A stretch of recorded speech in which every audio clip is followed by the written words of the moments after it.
Erev Tov, bonsoir à tout le monde. Shiur sur Pessah, on va commencer par la halachot de Pessah. Et on arrive après Bezrat Hashem directement à parler de Pessah. Avant ça, je voudrais dire quand même les fois Shlema de mon beau-père, que vous avez connu il n'y a pas très longtemps, qu'il était là il y a 2-3 semaines, il a donné cours ici. Et là, cette semaine, il a eu un AVC.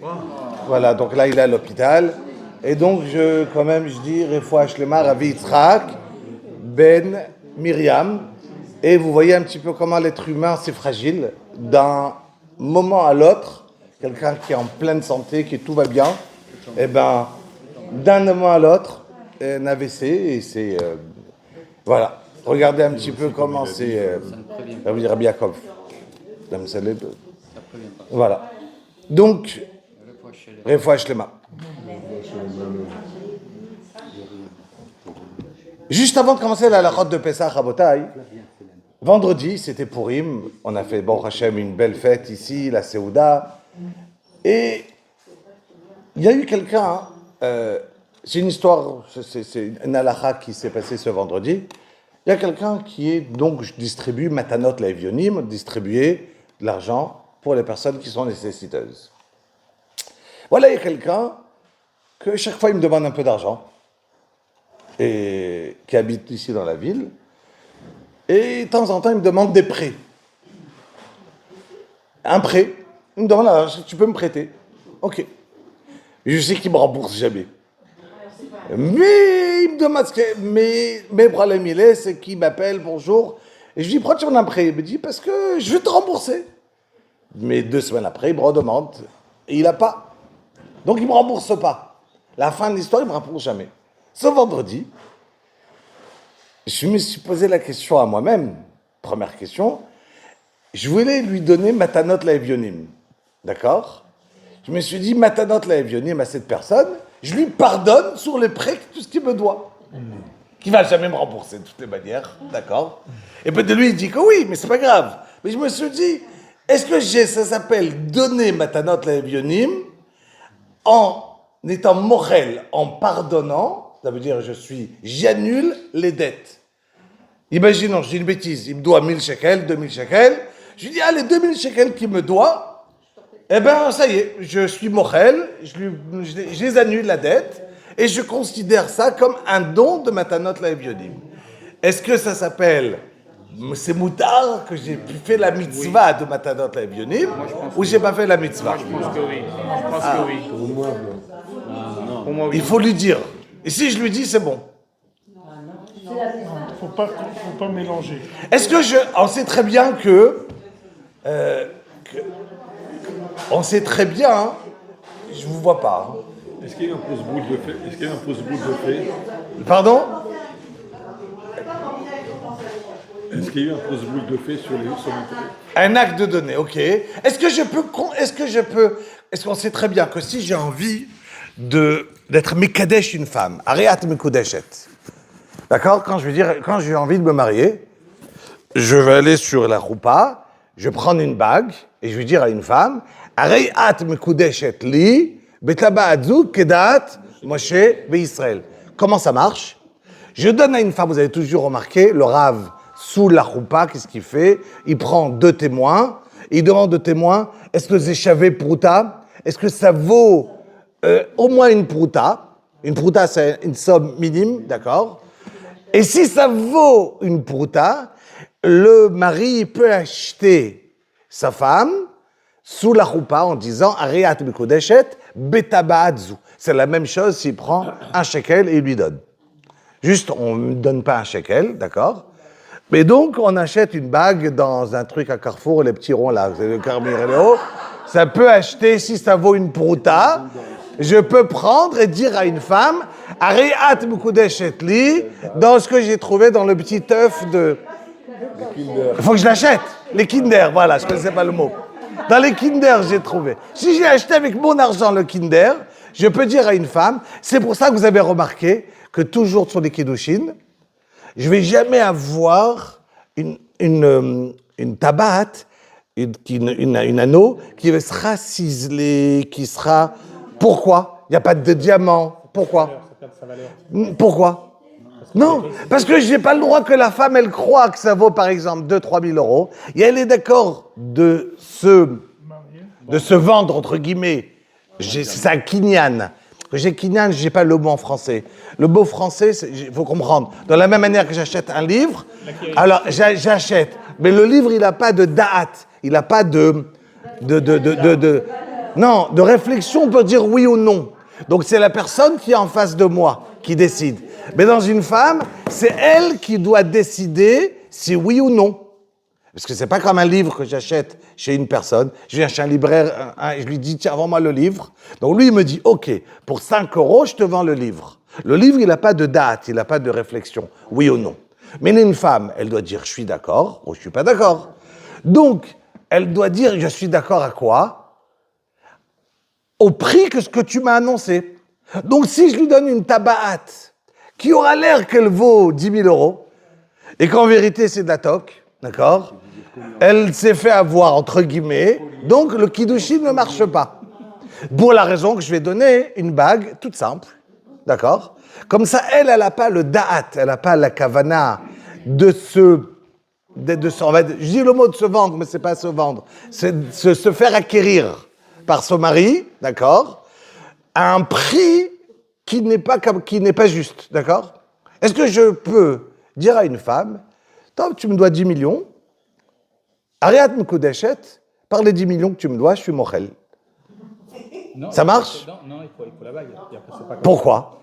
Il faut un signe extérieur. Alors, un shekel, ça suffit, mais 10 millions, non. Non, c'est pas un problème de prix. Donc, ça veut dire... Donc, ça s'appelle un shekel. C'est une pièce, c'est quelque chose qui est dur. Voilà. Et si j'ai donné un million... 1 million, c'est du papier, c'est de... D'accord. Est-ce qu'une femme, elle peut donner à un homme, elle lui dit, tiens, et toi, tu m'achètes? Non? Ça marche pas? D'accord, ok. Je ne rentre pas dans les gmarottes. Tout ça, c'est des gmarottes. Tout ça, c'est de la Gemara. Tout ce qu'on est en train de faire ensemble, c'est de la Gemara qui, forcément, ça s'appelle du droit, qu'on peut réfléchir, comme dans chaque détail, comment ça va fonctionner. Ok. Pour arriver à la halakha, comme ça, on ressort et on revient rapidement sur Pessah. La halakha, elle est comme Kadesh ben Milvé, celui qui va faire des kiddushin avec Milvé, avec un prêt, ça marche pas. La même manière, ça ne marche pas avec un pauvre. Comment je dois faire?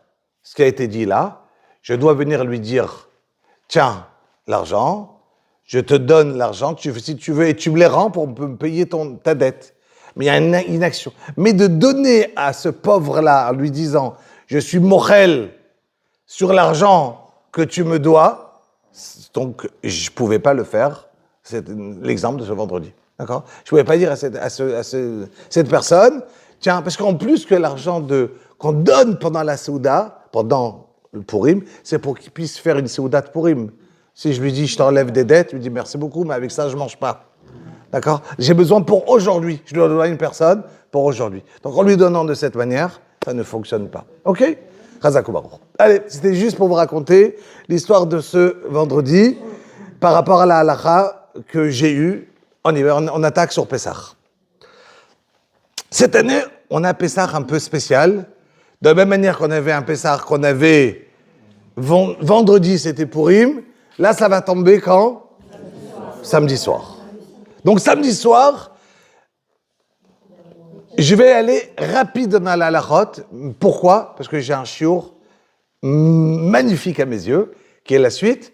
Mais donc, je veux absolument qu'on va prendre dans la halachot en rapide et qu'on ne va pas rester trop longtemps. Donc, je vous donne les lois rapides. Si vous avez une question, arrêtez-moi.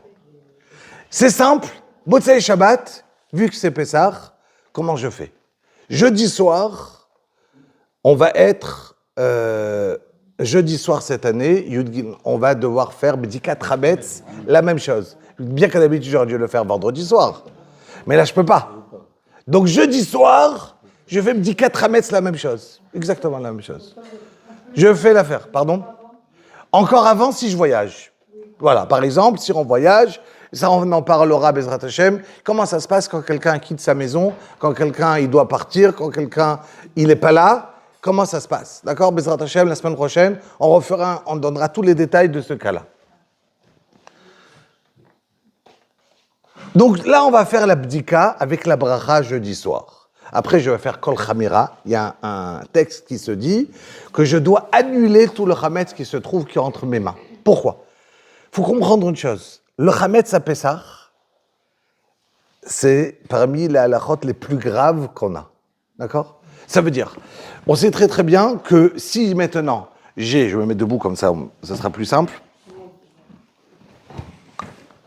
Si maintenant je me trouve, j'ai un morceau de viande pas cachère qui m'est tombé dans ma marmite. D'accord? On le sait très bien, on en a parlé plusieurs fois.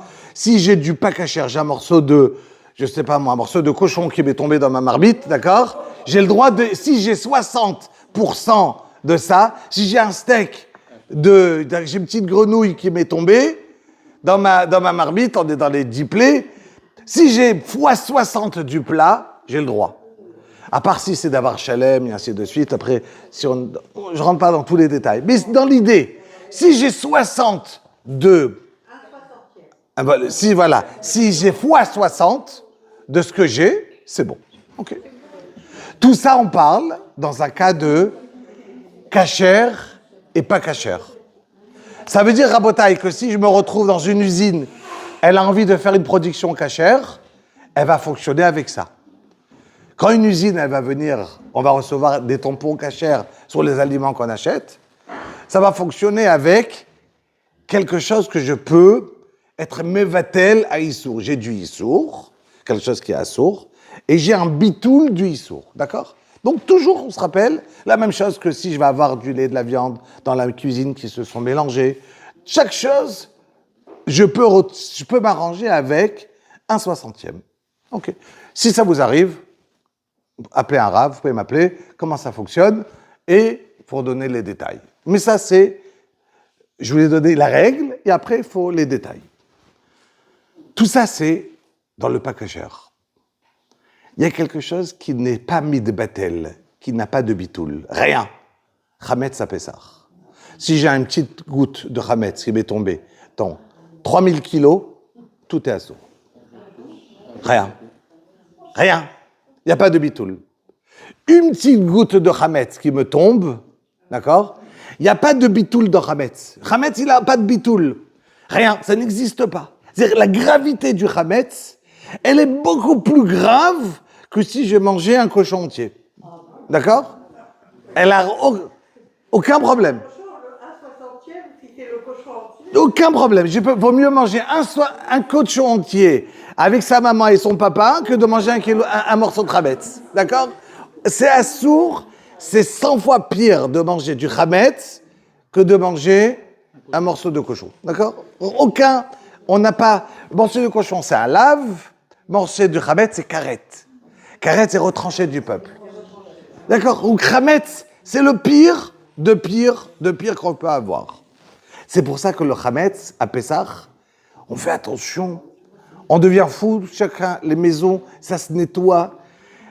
Les chumrot, c'est-à-dire les gens qui vont aller chercher loin dans chametz, c'est inimaginable. Le nombre de personnes, des amis que je connais à de la yeshiva, tu enlèves les chaussures avant de rentrer à la maison, pendant Pessah, ils ouvrent jamais le robinet, d'accord? Parce qu'imaginez que dans la Kinneret, il y a quelqu'un qui a jeté pour attraper du poisson, il a mis un petit morceau de pain.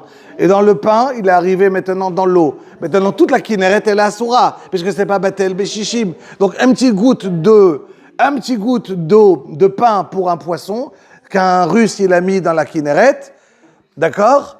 Eh bien, toute la Kinneret, parce que je ne veux pas dire un juif, donc je vais dire qu'un non-juif russe qui l'a mis. Ouais, mais si le poisson n'a pas mangé entre-temps, c'est le truc, toute la Kinneret, elle est assoura. Et ainsi de suite. Donc je dis, les chumrot rabotaï, les chumrot, je ne vous ai pas dit de faire ça. Je vous raconte, je vous raconte combien ça peut aller loin. Ça peut aller très, très loin, mais je ne vous raconte même pas, sinon je finirai même pas, on débutera même pas le shiur. En France, quand on était petit, on avait le droit à rien. Non, tout à fait. Alors aujourd'hui, ils ont commencé à faire le hercher sur du coca, sur des trucs, sur de la nourriture. Avant, ça n'existe pas tout ça. Avant, on n'avait rien et c'était... Voilà. Alors, à Botaï, on reprend le Hametz, contrairement à, encore une fois, au petit cochon, que lui, je peux en profiter. Je peux prendre un petit cochon et le donner à mon chien à manger. Je peux prendre un os pas cachère, d'accord, et le donner à mon chien à manger, il n'y a aucun problème. Le chien, il n'est pas juif. Donc, j'ai pas de problème de donner à un animal à manger du pas cachère. Aucun problème. Contrairement au Hametz Rabotai, j'ai pas le droit de profiter de mon Hametz. Donc, je peux pas donner à mon chien, d'accord, je peux pas donner à mon petit poisson un petit morceau de Hametz. D'accord? Rabotai. Donc, je reprends. Alors, je vais arriver. Ça veut dire que, mais si maintenant, le Hametz, il est pas mangeable, d'accord, par un chien, ou bien qu'il est mangeable par un chien parce que c'est le rose, mais il n'est pas mangé pour moi. Comme par exemple quelqu'un qui a un chien, d'accord, et qui veut utiliser une taromet de Hametz, pas du vrai Hametz. J'ai pas le droit de donner du Hametz même à un chien. Mais quand j'ai une taromet, ça veut dire, c'est des croquettes qui ont été faites avec quelque chose, quelque part il y a de l'amidon dedans, et qu'à la fin, on ne voit pas le Hametz, d'accord? Ça se voit pas. Il y a des cas où c'est moutard, et je peux. Si quelqu'un est là, on peut en parler. Mais le klal, moi je donne juste la règle générale maintenant. Rappelez-vous, le Hametz à Pessah n'a pas le droit d'être profité. J'ai Issour de Kol Sheou, un petit peu. J'ai pas le droit de Balirae ou Balimetze, je ne dois pas la voir et ne pas le voir, d'accord? Ça veut dire de ne pas voir quelque chose qui est à moi, d'accord? Et de ne pas en profiter. Contrairement, encore une fois, je reprends, aux autres Issourim. J'ai le droit de profiter de quelque chose qui est assourd. La seule chose que j'ai pas le droit de profiter, par exemple, ça aurait été de Bassar Vechalav. Bassar Vechalav, du lait et de la viande ensemble. Avant, on avait un petit chaton à la maison. Quand tu achetais les petits chatons, je peux oublier la marque, c'était, ils avaient... Félix. Alors, eux, ils mettaient dans les trucs des chatons du lait et de la viande dans les croquettes. C'est assaut. Donc, il faut toujours regarder la composition avant de donner à votre petit chaton, qu'est-ce qu'il va manger. Ah, tu as dit, mais mon chaton, il n'est pas juif. Oui, mais c'est à moi de ne pas profiter de quelque chose qui est assourd. Et si je profite du lait et de la viande ensemble, j'ai un problème. OK? Donc, on reprend. On est dans Pessah. Pessah, juste donner la gravité. Gravité, c'est Hametz, Machou. Quelque chose, c'est grave. Du coup, on va cachériser toute la maison, cachériser sa cuisine, cachériser son four, cachériser tout ce qu'on peut avoir besoin. Maintenant, si le four, il n'est pas cachérisable, alors, par exemple, je peux cuisiner, rappelez-vous, avant Pessah, des choses pour Pessah, si j'ai bien nettoyé mon four et je l'ai chauffé à fond, il est propre, il est très bien. Je vous donne juste l'idée. Avant Pessah, c'est plus facile de cuisiner que pendant Pessah. Vous avez compris pourquoi? Parce qu'à partir de la 6e heure de cette année, c'est Shabbat, alors on ne peut pas cuisiner de toutes les manières, mais la veille de Pessah à la 6e heure, c'est fini. Donc ça veut dire que le Hametz, il devient... Mais ce qui a été fait avant la 6e heure, et j'ai par exemple fait un cake kasher les Pessah dans mon four, qui était propre, qui j'ai cachérisé, mais qui n'est pas cachérisé autant bien pour Pessah, je peux l'utiliser pendant Pessah, si je ne l'ai pas cuisiné pendant Pessah. Je reprends. Oui, je vous ai arrangé, donné une coula. Je vous ai donné une chose plus facile à reprendre. Et je vous explique pour que ça soit bien clair. Je reprends. Je reprends pour que ça soit clair qu'on ne s'embrouille pas. Pendant le Hametz, pendant Pessah, il n'est pas mitbatel, même beshishi, même dans 100, même dans 1000. Rien. Vous avez compris le mot bitoul? Il ne s'annule pas. Ok? Ce mot, c'est clair? Très bien. Mais avant Pessah, il peut s'annuler? Oui. Très bien. Est-ce que arrive Pessah? Si maintenant j'ai pris un petit morceau de Hametz, et je l'ai fait rentrer dans x60, d'accord? Et je ne sais plus où il est, parce que c'était un petit morceau de farine qui est un truc, il n'existe plus, il est dedans. Donc lui, il n'existe plus, il est mélangé. Arrive Pessah, il redevient Hametz? Non. Pourquoi? Parce qu'il est déjà mévoutal, il est déjà annulé. Donc avant Pessah, c'est beaucoup plus facile de préparer pour Pessah que pendant Pessah. Pendant Pessah, il faut que je me retrouve avec toutes les khumrot à 100% kasher. Vous m'avez compris? Attention, si je vous ai donné une porte, qu'il faut y faire attention à la faire bien, ça veut dire que si quelqu'un il veut faire quelque chose dans son four, il le nettoie bien. Si vous avez une pyrolyse dans le four, c'est le meilleur. Après, évidemment, je ne peux pas utiliser les plaques de four. Pourquoi? Toutes les flaques de tout ce qui est, mettez-vous en tête, une chose qui est simple. Alors, écoute, je vous donne un exemple, je vais vous donner la règle. Je ne peux pas rentrer dans chaque détail, mais je peux vous donner les règles de chaque chose. Quand vous connaissez la règle, vous pouvez aller plus loin et extrapoler de vous-même à qu'est-ce qui va être moutard et qu'est-ce qui va être assourd. Et si vous avez un doute, n'hésitez pas à poser la question. C'est suffisamment grave, on pose une question, c'est pas grave. Mais l'idée, elle est simple. Oui. Une plaque de ninja. J'y arrive. Voilà, je vous donne l'exemple, que ce soit Ninja ou autre, je veux donner comment ça fonctionne. Mais comprenez l'idée, et de l'idée, on va aller dans tout. La Torah, elle nous parle de quand on est sorti d'Égypte, on est parti dans les guerres pour conquérir Eretz Israël. Et voilà qu'Am Israël, il se retrouve, quand ils vont conquérir tous les peuples autour, il y a des ustensiles.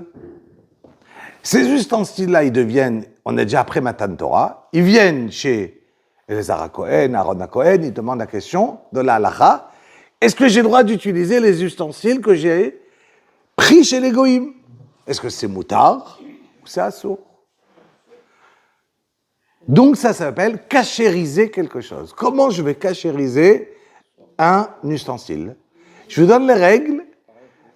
Encore une fois, si je commence à vous donner tous les détails, il n'y a plus de chiour, ça sera que ça. C'est un chiour en lui-même, mais c'est un chiour de cachérisation de cuisine, on peut le faire. Mais, mais je vais essayer de rester que dans la règle générale.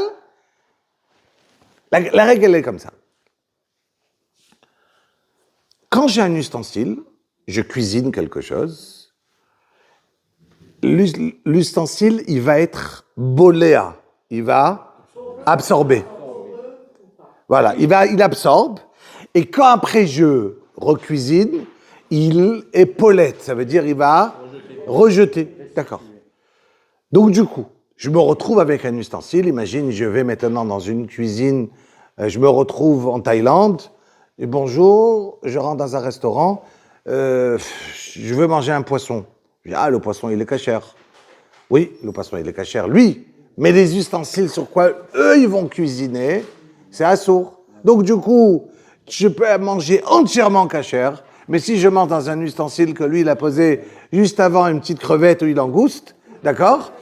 Et donc, du coup, je me retrouve, c'est pas cachère. Ah, mais ce que moi, j'ai mangé, il est cachère, mais il est devenu pas cachère parce que ça a été cuisiné dans des ustensiles non cachères, d'accord? D'où la raison qu'on essaie de faire attention, quand j'achète en France de la baguette, mais si juste avant il a mis dans son four la viennoiserie avec autre, d'accord, qui était taref entièrement, avec des petits lardons de trucs, et donc je me retrouve pas cachère. Ok? Comment je fais? Ok. Donc il y a un klal. Le klal, il est de la même manière que tu vas pas cuisiner dans le même four ton poulet avec un petit lapin, et tu dis, ouais, mais je mange pas que le poulet, mais le lapin, je le donne au voisin. Je lui dis non. Ok? Donc moi, je vais y aider à la route. Qu'est-ce qu'on a le droit de prendre? Qu'est-ce qu'on a le droit de ne pas prendre? Comment je fais? Il y a un klal qui va être, qu'il y a des choses qui vont être Paulette, ils vont faire ressortir dans la Haggalah. Ça veut dire, je viens, je suis Mag'il, je prends. On va dans la ville ici, ils le font gratuitement. Il y a des points. Ils ont des grands tonneaux, ils font chauffer l'eau à fond. Vous n'utilisez pas, vous amenez votre marmite qui est pas utilisée pendant 24 heures, c'est ce qui est le meilleur. Donc ça veut dire que pourquoi? Parce qu'après 24 heures, le goût qui est dedans, il est déjà nifgam, il est déjà abîmé, d'accord? Parce que c'est déjà... Et là, je suis tovel auto, je le mets dans un truc et je le suis marchir. Tout ça à condition que c'est une cuisson normale. Si c'est une cuisson à feu vif, comme par exemple une poêle, que je ne mets pas d'huile dedans, et je mets mon steak, je sais pas quoi, mon schnitzel avec une panure dessus, sans huile, d'accord? Il faut l'iboun. L'iboun, c'est au chalumeau qui redevient rouge. On abîme la poêle, donc en 2 mots, ne la cachérisez pas, vous la mettez de côté, et on achète une poêle que pour Pessah. Dans la règle générale, tout ce que je peux acheter pour Pessah, une faisselle de Pessah, c'est le mieux. Quelqu'un qui ne peut pas, et qui a besoin de cachériser, il y a des choses qui se cachérisent, il y a des choses qui ne se cachérisent pas. Ça veut dire, par exemple, tout ce qui va être la porcelaine. D'accord? Tout ce qui va être du kli cheres, d'accord? Tout ce qui va être la porcelaine, si quelqu'un il en a, il y a quelqu'un qui m'a dit qu'il a été yoresh, une yerusha, un héritage, un service en porcelaine qui coûte très très très très cher avec de l'or et tout ça, mais que la personne n'était mangée pas cachère avant. D'accord? Comment il fait avec ça? Top, il y a des solutions. Quelqu'un qui a un problème, il vient me voir, on trouvera des solutions. Mais il y a des solutions, attendre 12 mois et tout ça, bien que les khatrila, dans un kli cheres, ça absorbe et ça ne ressort jamais entièrement. Et donc, il y a tout le temps du pas cachère dedans. Puisqu'il y a toujours du pas cachère dedans, je ne peux pas l'utiliser. D'accord? Donc, tout ce qui va être la porcelaine, on ne va pas cachériser pour Pessah. OK? Le four micro-ondes. Comment? Alors, four à micro-ondes. Alors, je finis ma phrase et je te réponds. Tout ce qui va être, Rabotaï, on se rappelle, tout ce qui touche direct sur le feu, un barbecue, je viens, je le mets, je peux pas, il me faut un chalumeau. D'accord? C'est compliqué, achetez une grille en plus et c'est fini. Vous pouvez garder votre barbecue, vous achetez une grille de Pessah et on a fini. Tout ce qui va être un ustensile qui est bichoul, bichoul ça veut dire que je vais cuisiner avec de l'eau, une sauce et tout ça, aucun problème, vous le trempez dans de l'eau brûlante ou chez vous à la maison, mais c'est compliqué de faire une grande marmite et de rentrer une autre marmite dedans. Donc, vous partez ici à Ashkelon, c'est gratuit et ils le font. Trazé Shalom, jamais de questions idiotes. Avec des clous, d'accord.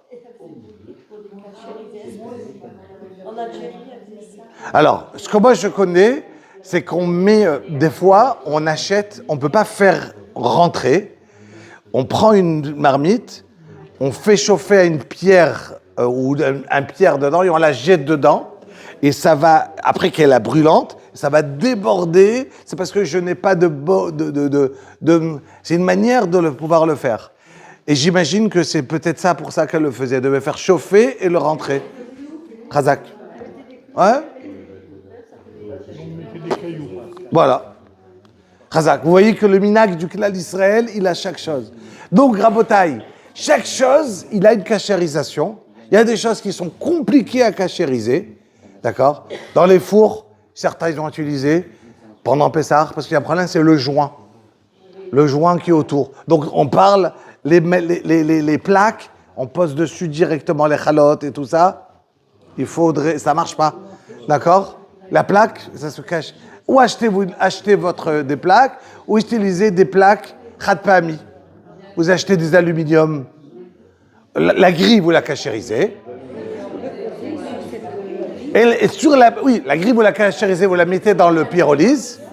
D'accord? et après vous prenez un aluminium en khat pahami, en truc, vous le mettez dedans, et c'est tout. Il y a les rabotailles, il est tard, il y a tellement à faire, mais on aurait dû commencer, j'ai une idée, on aurait dû commencer il Chot Pesach à Rosh Hashanah. Mais on n'a pas commencé, mais il y a mon chiour après. Quelle est la rame du lave-vaisselle? Alors, d'après le alors, je vous explique, dedans, voilà.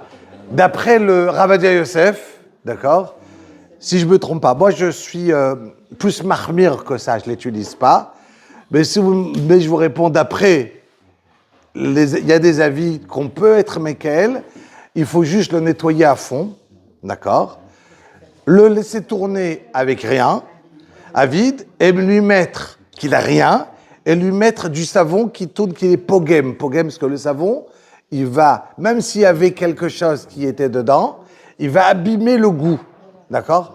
Donc quand je le fais tourner, après que je l'ai nettoyé à fond, et que je lui ai mis tourner au plus fort degré la vaisselle, et je lui ai mis du savon, même s'il y avait quelque chose qui restait quelque part, il a un goût qui n'est plus Raoui la Achila. Plus Raoui la Achila, avant Pessah, ça devient ça, et donc Ravadia Yosef, il permet. Allez-y. Si on ferme la chambre, on part en vacances, pour ça on n'est pas à la maison. Est-ce qu'il faut faire tout? Non, si vous vendez à la maison. Il faut vendre à la maison. Comment vous vendez à la maison? Vous partez, chez moi, on peut le faire ensemble. Il y aura des feuilles que j'enverrai avec le Bedin. Il y a un goy qu'on va vendre à la maison, mais vous n'avez pas le droit de rentrer durant pendant tout Pessah. Non, on parle les... Vous partez toute la fête entièrement. Vous n'avez pas besoin de faire. Il faut vendre la maison à partir, quand je dis je vendre. Oui, on vend la maison même. Oui, parce que si je vends le Hametz, non, mais si vous vendez le Hametz qui est dans la maison, vous devez faire l'abdika. On leur pas laisser une chambre, j'allais dire, disponible en cas où il y a un problème. Ça c'est bien, mais Tchichayav Bdika dans cette chambre-là. Ok? Allez, Rabotaï, on a fini la première partie. Comme j'ai dit, c'est juste une première partie. On en fera une prochaine la semaine prochaine. Mais il y a tellement à parler. On finira jamais de tout Pessah. D'accord? Allez, on débute.